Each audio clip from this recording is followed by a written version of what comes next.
Hi, and welcome back to Black Women North of 50. I'm Wynn Helms, your host.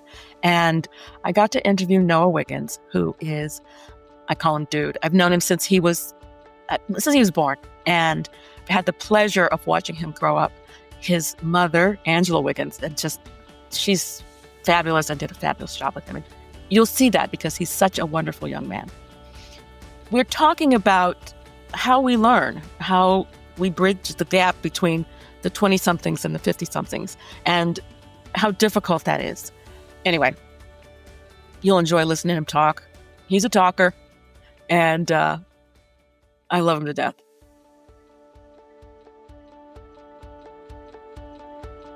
I am so excited to be talking with my nephew. He's a play nephew, but he's still my nephew. I've known him since he was a baby, and now he's almost 23 on Friday. Yeah. This is Noah Wiggins. Hi. Thanks so much for having me out, Wynn. I'm happy to be here. Oh, my goodness. This young man, I always call him when I have issues with my computer, and he's so wonderful about it. I'm so grateful. Tell me your experience in the last year. What has happened with you professionally? I graduated from Norfolk State University last year in May. And I started, yes, and I started my career. I got to do an amazing internship my sophomore year at Merrill Lynch under Bank of America. And grateful enough, my team offered me a job. So I was able to join the same team. I work with a fantastic team, have very, very great mentors. So I'm working as like a client associate role. So doing administrative stuff, helping the advisors however I can, and just trying to learn a lot about the role. It's been amazing. It's been very fun. It really does feel like a dream. It's very different because I've been an athlete my whole life, and I played baseball, I played basketball, even like my part-time job was working at like a furniture removal company. So my whole life, I have gotten paid to be physical, do something physical. Mm-hmm. And I think that when I did my internship, that was the first time that I had gotten paid to think, or I've gotten paid for my knowledge. And that's such an addicting feeling and such like a happy feeling. And it feels like a dream come true to have my job. I love it.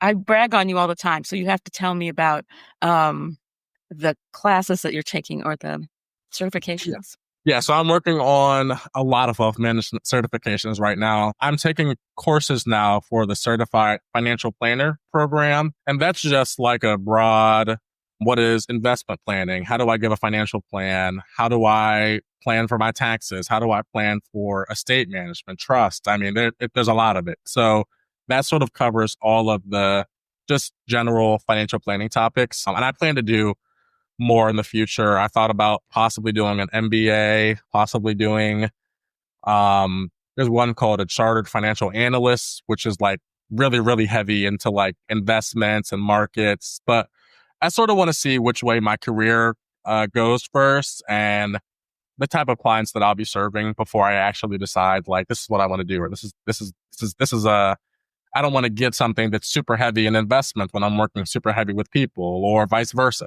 so trying to plan it the right way. But I love it. It's really nice. I'm so proud of you. If you all in the audience, you have people in your life that you can call on. I call on my dude. I call on Noah. And I'm guessing, Noah, do you help other people? Do you help other people? All the time. Yeah. What's the most frustrating part of it? For me specifically, it's not very frustrating, but I think sometimes the frustrating part can be, sometimes I don't think I have the words to describe what I'm trying to say. Or I think if I'm saying, hey, Outwin, what are you looking at on your computer? I need to see actually, like, take a picture of it so I can see what it is. Or that's because I don't know how to describe it. That's perfectly normal. And I think that's the hard part sometimes is, and we can talk about that, like there's actually like a language barrier sometimes. Totally. And trying to think, okay, let me put myself in Aunt Wynn's eyes and see what she sees, or let me put myself in my mom's eyes or whoever it is eyes. Maybe it's someone at work or my boss, or what are they looking at, or trying to think, okay, let me talk you through it, or, But you don't mind. Oh no, I don't mind. I enjoy it.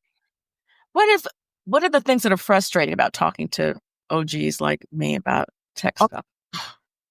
I think that growing up, like when I don't know when the iPhone came out, maybe around like the middle, like 2008 or 2007. So when I was still very young, but for all of my life that I can remember for school, I've been on computers. Like my first phone was a touchscreen phone. I never had like a flip phone or That's like amazing. the BlackBerry phones. So I think that being all I know, or that being all I've ever been around in my whole life, it's hard for me to even imagine like what life would have been like before. Like today, I went to the post office and I had to write a check, and I had no idea at all what I was doing. I didn't know how to endorse the check. I didn't know who to write it out to. I didn't even know that my check was for 211. I had to spell out $211. That was the maybe second time I've ever written a check. First time doing it like without the help of my mom. And it was really just, I never do this. I can send you a Zelle. I know Cash App. I know every other way to send money. But I mean, to think that that was how the world worked, or that, I mean, it's such a simple thing. But if I've never done it before, I wouldn't know. I couldn't even explain to somebody how to do it. So I think there's just a barrier sometimes. And I think that's why people my age can get very frustrated sometimes when they're working with their parents or, my gosh, at work, just trying to explain, because these things seem so basic to us because we've done it for all of our lives, especially in school. All of our whole school was online. I was in high school during COVID when there was a seamless transition to virtual because we already had everything online. Mm-hmm. So just being able to explain to people, or being able to try to explain to someone who didn't grow up with it, that we talk about this completely different. It's the tech native versus the tech immigrant. That's exactly right. And you taught me that term. And yeah. Actually, you said digital immigrant. Digital. Yeah. Yeah. Oh my goodness. And that's exactly right. And it's so funny you're talking about writing a check. I can't remember the last time I wrote a check, but I feel very proud that I know how to use Zelle and I know what you're talking about. Yeah, and that's important too. Like I think it is, like every time I show my mom something and then I see her do it, I feel so proud. And I think that she feels like, I think it's stressful because if you don't know how to do it, that if you're like at the front of a line at Starbucks and you want to pay for a drink or something like that, and you don't know how to get your Apple Pay to work, and everyone, it's like, it's so easy. But if you don't know how to, like, I think people can be a lot more patient when they're teaching people things. And I think that's also one of the effects of us growing up in this era of smartphones, is that if you think about how an iPhone works, everything is instant. Like it's immediate. You touch the app opens, everything is so fast. And it's called like immediate gratification. Like we're so used to things happening like that, like that, like that. I'm sure you could talk about like the dopamine effects of just getting everything that you want as soon as you want it on your phone. So sometimes I think that when we talk to people, or where we're trying to help someone do something, we want it to be so fast, just like it is when we're talking on the phone. You send a message, it's immediate. So trying to have patience, I think technology may have made it worse, or maybe less empathetic, because people are so used to things happening so quickly now, they can't really understand how to help someone or get around it. I got to say, though, a friend of mine, I think she's in her mid-30s, used to work in a library. And she would say that people in their 60s and older would get more frustrated because it was going slowly than someone who was younger. And I find that to be true. I do get frustrated when things go slowly. And I'm like, what, are you kidding me? You used to have to wait for DOS to download. That's the thing too, is now that the technology, you kind of become reliant on it.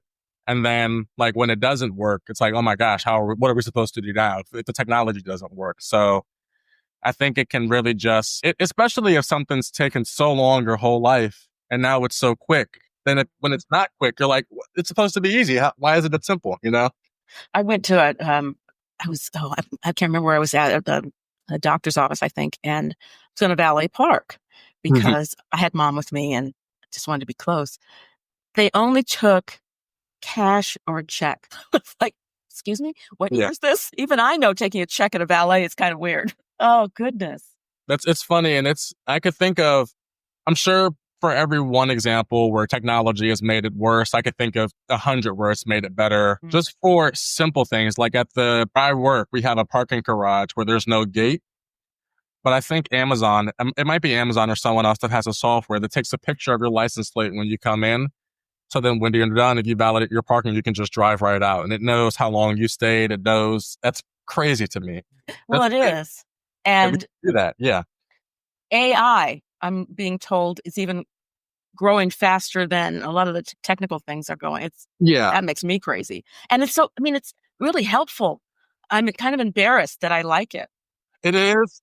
That's AI for me was the first time that I could feel maybe how, like, I don't want to say an older person, but an older person felt when, it's like having Google for the first time. It felt like, oh my gosh, Google is so useless now. I can just ask ChatGPT or I can ask Perplexity or whatever AI people use. That was I remember the first time I did like a ChatGPT prompt and I thought, I'm going to save hours of my day.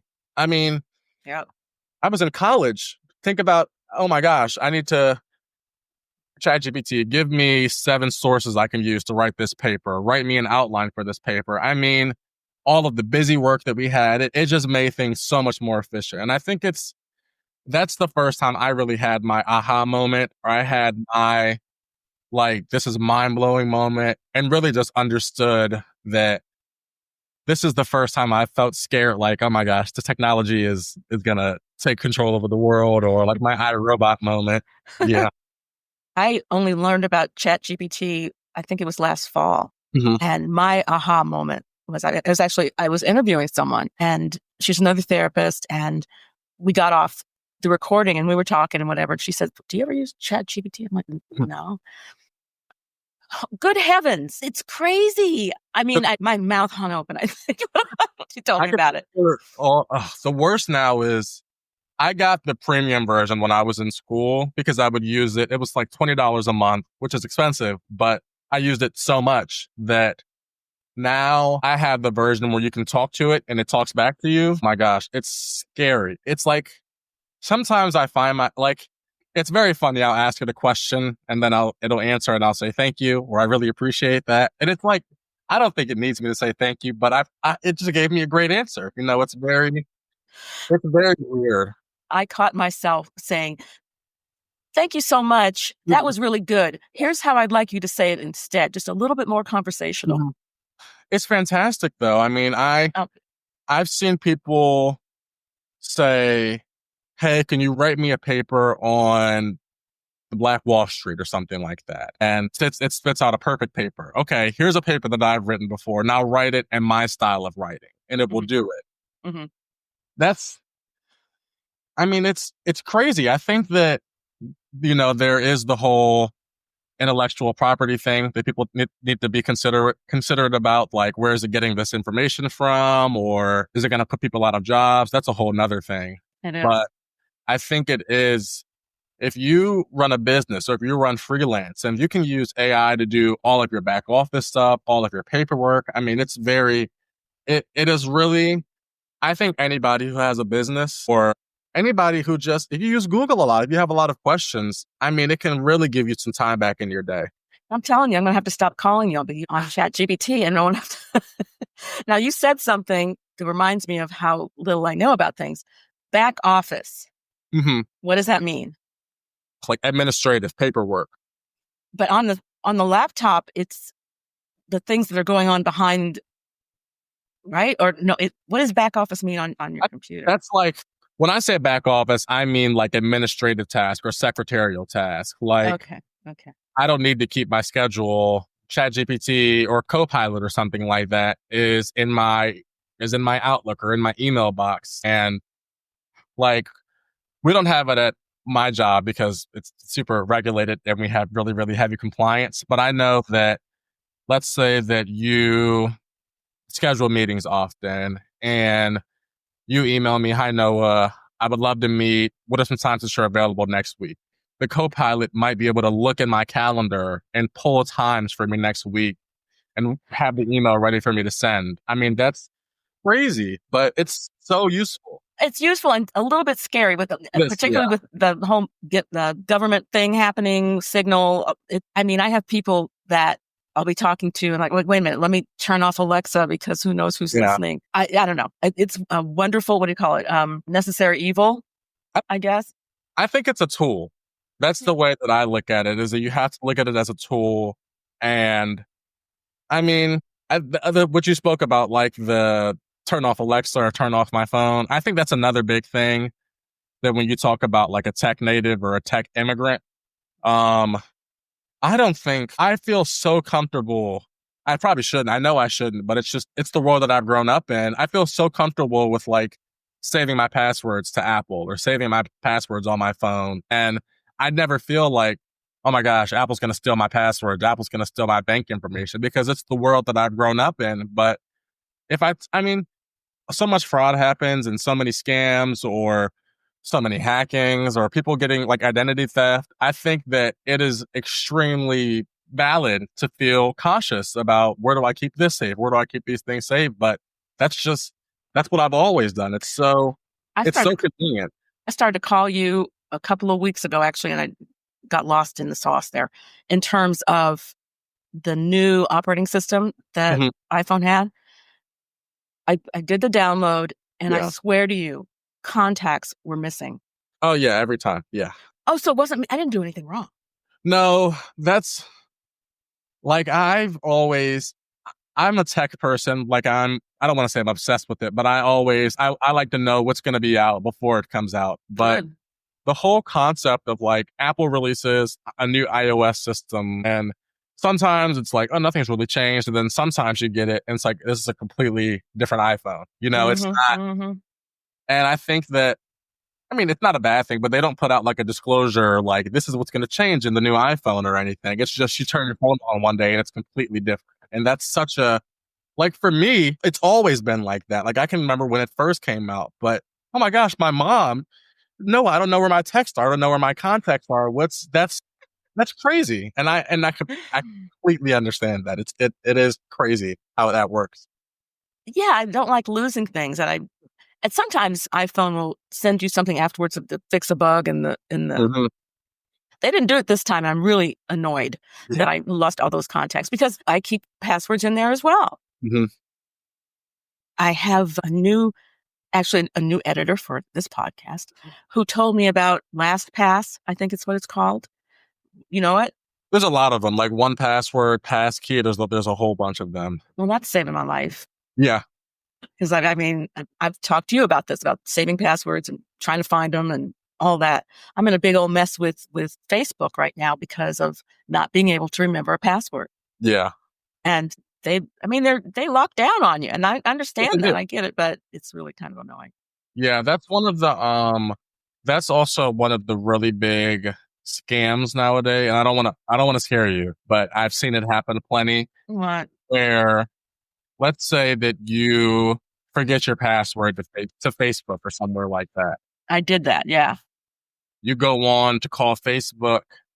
There have been people now that have been like maybe not Facebook, or I don't know, a specific company where they have a fake phone number when it shows up in the Google search, and you call the wrong number, and then you're giving them your information. And that's the bad part about technology, is it's so scary now. I've heard so many things. Like, I know another one of the scams now. You ever get a phone call and you pick it up and nobody answers, and it's just silence? Actually, no, because if I don't recognize the number, I don't pick it up. That's good. I do. I shouldn't. I know I shouldn't. Why do you? Because I don't know. I feel like it's an adult thing since I just graduated. I'm always scared that someone's calling me about something important. But I realize people who are calling me are the people that I have the number saved. But oh my God. You're trusting. You're more trusting than I am, I guess. But now sometimes people will call from a number and they want to get you to say hello, so they can record your voice. And it's like, if I get a random number now and I hear, oh my gosh, that's on Wynn calling me. I know I know your voice now, but they've recorded you. My gosh, they keep coming up with these new things. Wait a second. Someone could have recorded my voice on your phone? Yes. I'm only going to text you from here on out. I'm never calling you again. That's That's nuts. Oh my gosh. that's the thing. And maybe it's an age thing, but that's something like it's not crazy for you to say, I don't want to call or I don't want to text.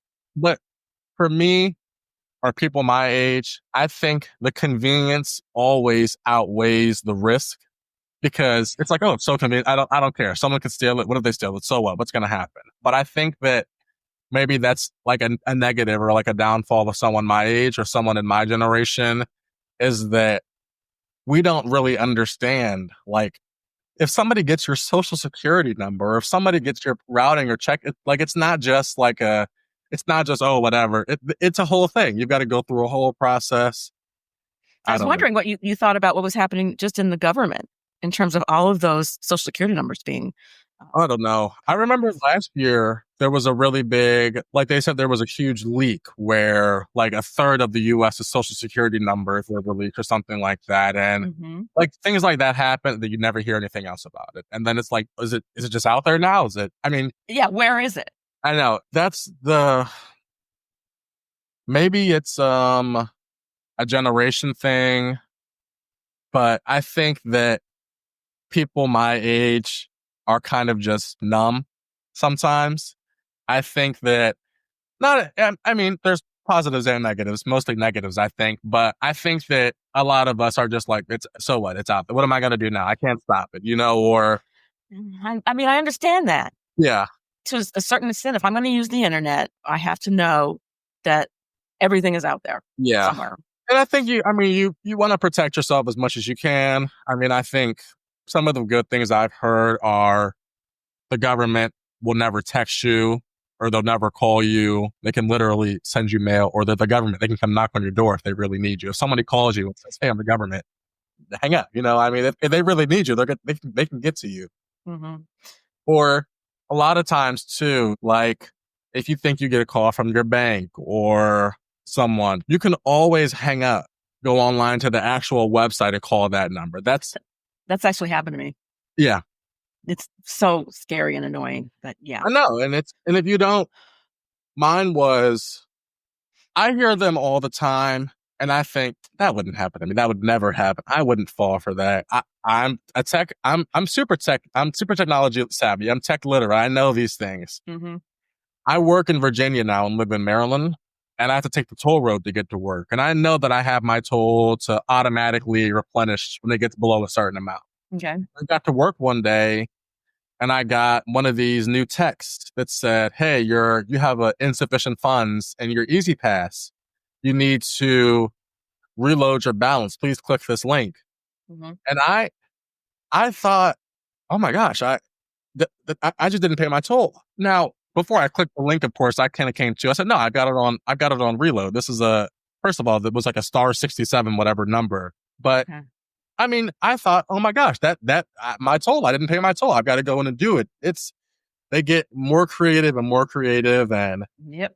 it just so happened that oh my gosh, it's like we get phishing emails at work, like a test phishing email. Sometimes they are really good. It's like, hey, I need help. Can you help me with this link? Can you click on this link? And you look, and like the email address is like instead of gmail.com, it's gmail.co or gmail.cm or something like that. What's up with the .co? Is I that don't know. new? Okay, so that's I don't think so. I mean, I think it's gotten so I just call people now. Like if someone sends me something, I just call them. yeah. Yeah. Tell me what you think about how to close the gap between north of 50 and your generation. How I can think it's mostly on us. I mean, I think that we have to now. I don't want to talk out both sides of my neck, but I'll walk that back a little bit. I have friends who work somewhere and they'll say, my boss makes 10 times as much as I make. And my boss doesn't know how to save a PDF. My boss doesn't know how to turn the volume down on his computer. And it's like, how is he valued more than I am? And yeah, I mean, I get that. I can understand where that comes from. And I think that it's mostly on us. I think that we can do a much better job of just trying to be understanding like I'm trying to think of a good analogy. Um, if you grow up in a household that speaks English, Mm-hmm. you're going to know English. If you try to learn Spanish later in your life, it is going to be so much harder if I try to learn Spanish because I didn't grow up in a Spanish speaking household. Right. Like I grew up in a tech speaking household. All I knew was tech growing up. So it comes easy to me. But you didn't grow up like you didn't grow up or my mom didn't grow up in the era where we had smartphones or where we had AI or quantum computing. All of these things are completely new concepts and it is a new language. That's Absolutely. that's how I think that we have to look at it and understanding that through understanding that like when you're youngest are your most formative years. So if you grew up in your formative years with a completely different language than someone else did, there's going to be a disconnect. Yes, we both speak English, but you might not speak iPhone or I speak Samsung or that's The other part of that, though, Noah, is I'm embarrassed. Sometimes I'm embarrassed. Sometimes I don't call you because I'm like, I need to know what would Noah say, kind of thing. And I know you would like the nicest person in the world. However, it's still embarrassing. And what I have to get back to is being north of 50, learning something new is way different than when you're 20. and and you know, you've called me before sometimes and I go, "Oh my gosh, when this just happened to me the other day." And I'm sure when I say that, your stomach goes, "Oh my gosh, that makes it so much better." Or I mean, it happens all the time at work. Somebody, one of my bosses or one of the people that I work with will call me and say, Noah, I'm so stupid. I know that you know this and I know I should know this. Please just show me. And I'm like, oh no, it took me a week to figure it out too. I can hear the, oh, and it's just, I think it's, if you need help, you have to ask. Well, that's And it.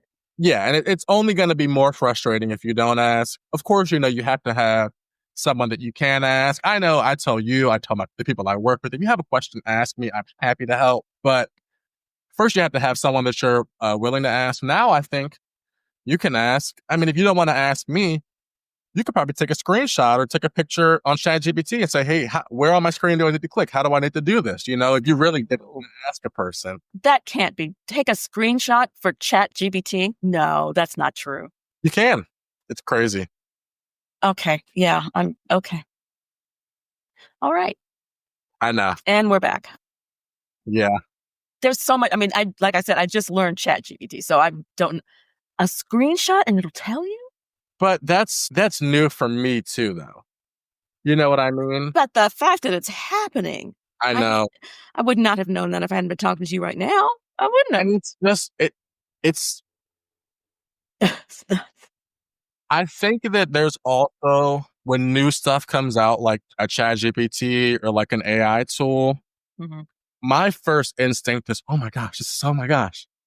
Someone who's a tech migrant might think, what are the risks of this? What is it gonna do? How is it? Why should I trust it? You know, and that's the curiosity versus the what's the risk mindset is also just a reason. I think that's why a lot of times people feel like they get left behind or they feel like, oh my gosh, I don't even want to ask. I'm sure that everybody knows this. And I think that that's the whole thing. It's just, let's just be more understanding of each other, you know? I gotta say, as I've gotten older, I am way more humble, and I'm okay with I don't know. Mm-hmm. It's just I'm never gonna learn it if I don't ask. And this is stuff. I mean, you enjoy the tech stuff. It sounds like, right? Yes. And Yes. see, I don't have that same curiosity. I want to. I want to do this. How do I do it? And I want Yeah. to be. I want to be done. I don't care why or how or any of that kind of thing, right? And It's very weird, but and I'm sure it's like a different set of, I'm not sure what the right term is, but a different set of mental or a different part of the brain where I'm sure that you could put me in some kind of alien spaceship that I've never seen the technology before. But within 10 minutes, I'm not a genius, but I'm saying I might know which way is forward, backwards. I've grown up around tech. It's not new to me. I'm very comfortable in it. it doesn't scare you. It doesn't scare me at all. Exactly. Now, I don't know how to work a spaceship, but I know how to work technology. I know how to work an iPhone. And I think a lot of those skills translate between all types of technology. Yeah, That's probably. something I think that a lot of tech migrants don't understand, is that I know how Wi-Fi works. Like, if I know that my phone and my computer, now my TV and now my watch, my Apple Watch, are all on the same Wi-Fi network, understanding like that as a concept is going to help so much, Or like sometimes it feels like it can get just counterintuitive. Like, for example, I'm young, but I had cable TV still growing up, and I mean, I still remember my favorite channel. My favorite channel was Disney XD. It was on 251 because we had Fios, and I knew Disney was 250, and like the thousands were like the music where you could go and they'd be playing Music's Choice. And then it was, oh, nobody's got cable. Now it's, you've got to get YouTube TV and you've got to have Hulu, Right. you've got to have Max. Right. I feel like we've gone so far away from cable, we've just gone all the way back to cable. Now you've got to have all the companies again. You might as well just get it's like you go in loops sometimes too. Yeah. Yeah. Yeah. I know. We won't even get into that. I'm thinking modems and routers, and I don't even know what any of that means. And that just, anyway. Very good. I'm glad I have a person in my life as wonderful as you to help me when I get lost in these things. I hope that everyone north of 50 can find someone, particularly in the Black community. I mean, I don't want to talk out of school here. I just think in terms of access to technology things, I wonder if the Black community is as far along as we might be.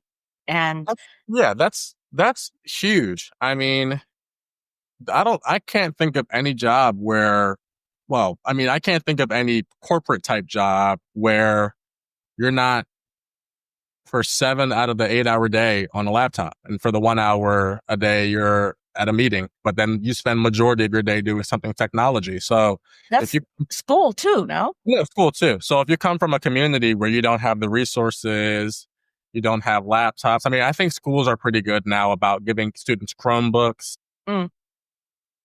I'll be curious to see, long term, what the effects are on like a child's mental health, or like as teens' mental health, spending so much time online, and how we don't have enough data yet. I don't think. I don't know. I know. And also my concern, being a psychotherapist, is how people interact with each other. How are people in your generation who have chosen, or by circumstance, are not involved with real-time person-to-person conversation? What's that going to look like? It's horrible. I mean, it really does affect. I mean, I have friends who, like, when they talk to me, they look down, people don't make eye contact. And if you're on the phone all day, I mean, you don't have to make eye contact. So I think that, just like I said, that there's negatives and positives. Yeah. I think that you have to, as much as jobs now are so looking for someone that's super good with the technology, that can just integrate super fast into whatever the systems they have already are, I'd venture to say that people work with you because they like you at the end of the day. Sure. And that's what helps you stay somewhere, helps you maintain relationships. I mean, if you can't look up at someone and have a conversation, or talk about life, or talk about something deeper than what's on your phone, that's going to be extremely not beneficial, or it's going to have a drawdown on your actual, what you're able to do in life, I think. Gosh, always when I'm talking to you, there's always so many things to talk about. I got off the computer thing, but it's so important for people to know that I'm got to hook up. It's really wonderful that you've been willing to spend time with me talking about this stuff. All right, dude, do you have any closing thoughts about generations like mine and your mom's and your generation coming together, getting closer in terms of technology? I like the idea, and I'm going to try and tie this all together. My favorite author, his name is Robert Greene. Some of his books have like maybe a negative connotation, like the 48 Laws of Power or something like that. And that's a book that's like not allowed in prisons because they think it's going to cause people to riot and take over. But here's another book that's called The Laws of Human Nature. Okay. And in that book, he talks about something in the human brain called a mirror neuron. And it basically is, I have something in my brain that when I'm looking at you, or I'm talking to you, and I have an interaction with you, or we look at each other, something in my brain is literally trying to mirror, how are you feeling? We have empathy, I think, wired into us. So I think that it's so important sometimes, as much as technology can help us, as much as it can be fun, as addicting as it can be, I think that the best connection, the best time spent really is the time that we spend off of our devices. You sure you're only 22 going on 23?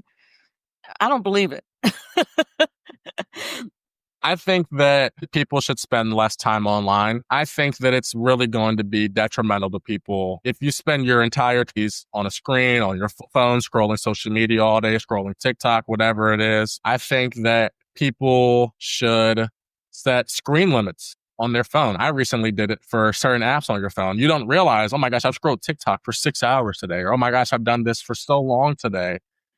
Think about how much time you'll get back in your life if you can limit how much time you spend online. I want to backtrack for a minute. You're telling me that you can set a timer to go off of Facebook or Instagram or all of those? You can set screen limits for certain apps. Yeah. Oh gosh. Okay. I know. I would call you to ask about this, but the NSA has my number now, so I'm not even trying to call you. Listen, this has been so wonderful. Your mother has done such a wonderful job with you. I want to take some credit, and I will, and I do when I'm bragging on you. But mostly to her. You're such a wonderful person. Thank you so much for being in my life. And I don't know, I'm failing. This was good. Thank you very much for your patience with me throughout the years, first of all, and continued patience because I talk big, but I will be calling you. And I just want to say, I guess I'm not going to say, I don't know what to say. So I'm going to just say, I love you, Alfred. Yes. I love you, dude. He's my dude. Thank you again.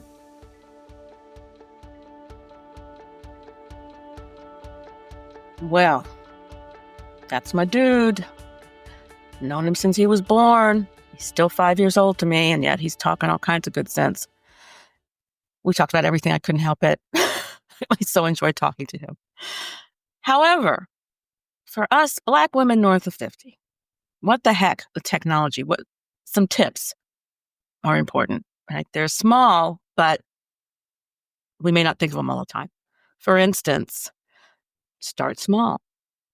Make mistakes on purpose. Minor ones, nothing crazy. So that you get a feel for what it's like to be in a certain program. And I'm not even going to use the right words because I don't know anything about technology, but you get my point. Start small. The other part, ask questions. Like I was saying, I am humble when it comes to technology, and this podcast has really helped me with that. People know. Yes, I found answers on YouTube and Google and ChatGPT. Now I know how to maneuver that. And if you're lucky enough to have someone in your life that you can talk to them in person. That there's nothing like it, in my opinion. But then again, I'm north of 50. One of the other things is practicing consistency. Using your phone every day. A lot of people north of 50, telephone is nothing. However, I have talked to people for interviews that are not familiar with their laptop or use their phone in a place that doesn't have good Wi-Fi, so we didn't have a good connection, that kind of thing.